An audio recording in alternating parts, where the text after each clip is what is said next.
हमने इंसान को हर कैद से आज़ाद किया, हमने इंसान को इस बज़्म में आबाद किया, हमने इंसान को हर राह पे दिलशाद किया, फिर भी हमसे ये शिकायत है कि बर्बाद किया। हमको तो याद नहीं शायद कि उन्हें याद नहीं, हमको तो याद है शायद कि उन्हें याद नहीं। अपना शागिर्द है आदम, कोई उस्ताद नहीं।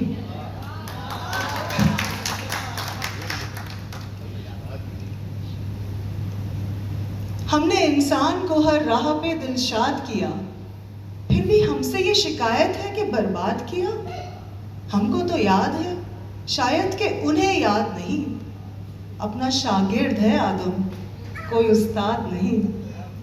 क्या समझते हो हमें कौम की तकदीर है हम, ख्वाब आज़ादी इंसान की ताबीर है हम, और मैदान में चमकती हुई शमशीर है हम।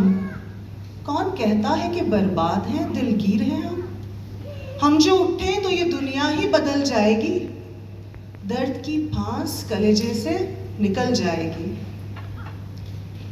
गम से भड़के हुए शूलों को बुझाने के लिए, अपने कदमों पे सितारों को सजाने के लिए, गम से भड़के हुए शूलों को बुझाने के लिए, अपने कदमों पे सितारों को झुकाने के लिए, कौम के नाम पे तलवार उठाने के लिए, आज सोई हुई किस्मत को जगाना ही पड़ा।